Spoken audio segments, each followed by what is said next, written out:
HTC. Help this company. Does anyone here still remember HTC? I know that smartphone division is more or less just a joke nowadays. But 10 years ago, they made phones that were prettier than everyone else's. Meet the HTC One M7. This one is a real design classic. Just take a look at the curved metal back, flat plastic edges, and boom sound. Easy name, I know, but with the help of Beats Audio, it really boomed. Just take a listen.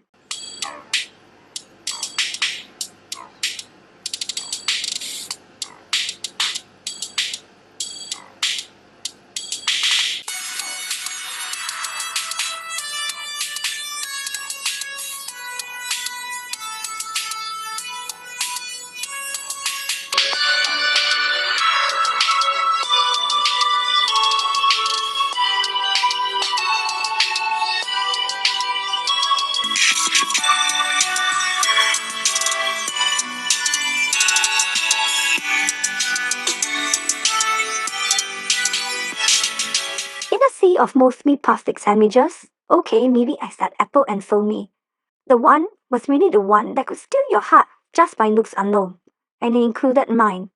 Shout out the Scott Croyle for leading the team behind this aluminum beauty. And it wasn't just a pretty face outside, but also inside too. Sense 5 was a pretty mature and somber skin, by 2013 standards. I really liked the monochrome look and the built-in wallpapers. And rather than try to cram everything but the kitchen sink, HTC focused on just a few impactful features. Blink Fit, Sense TV, and Zoe. Okay, I do understand that Sense TV wasn't really that unique after all. Many other brands are also trying to do the same for their own smartphones as well to try and come them into de facto TV remote replacements. Then unfortunately, the first two features are broken today. Pure Remote is basically the successor of Sense TV, but it is to me just another piece of bloatware at this point. Anyways, Blink Fit allowed you to customize the live feed with news articles and social networks, all without ads. And you can see why this concept didn't really go that far. Zoe is basically a camera mode that enables a lot of cool things when used with the built-in gallery. Basically, what it does is to take a sequence of photos and videos together, which not only makes the gallery come alive, but also enables a lot of editing flexibility. For instance,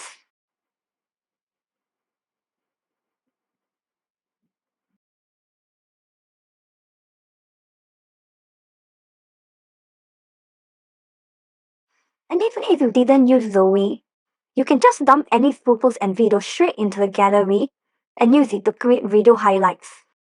Alas, the HTC One isn't perfect. The only change in its metal armor was its camera. You see, at that time, pixel meaning wasn't a thing yet, but HTC One had H in low light as a selling point. So, they utilized the custom sensor from the company OmniVision with just 4 megapixels of resolution. But obviously, 4 megapixels was a hard sell for consumers still use for the megapixel myth. So HTC did what they could and called it Ultra Pixel. I know it was a fancy name, but the results unfortunately were quite mixed. It did better than the competition in low light, but less so otherwise. But that didn't matter as much as the dreaded bubble can issue. You see, if I take pictures indoors or in low light, it always looks like there is a permanent bubble haze filter installed. From what I can tell, it seems to be the result of hardware failure from thermal issues. But anyways, here are some sample shots for you to consider.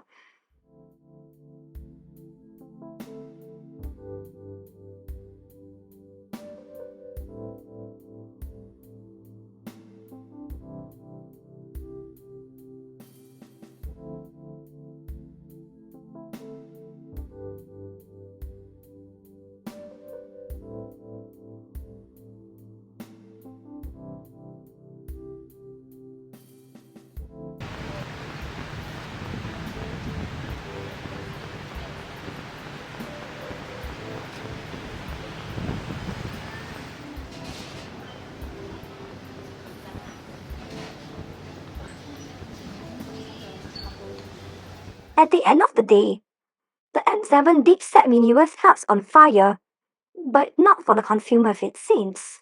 Matters wouldn't really help my lackluster marketing. Remember how they spent $12 million on Mr. Iron Man and didn't even show what their phones were capable of. Nonetheless, HTC already had a solid foundation and unique selling point. So what did they do next? They just milked the recipe left, right, and center. Even as the competition soon caught up, they soon came out with the HTC One Mini and One Max. And HTC M7 was eventually succeeded by the much curvier and bigger M8, and then the controversial M9. But that's a story for another day. Thanks for watching my first YouTube video. Be sure to like, comment, and subscribe. It helps me very much because it helps fix the algorithm. I am also active on Twitter as well, where I post scans of smartphone pamphlets like these twice a day. A donation to my co-feed will also be appreciated very much as well, but of course you're not obliged to do so. So what do you all think about the HTC M7? Did you admire it as much as I do, and did you even own one for yourself back then? Let me know in the comments.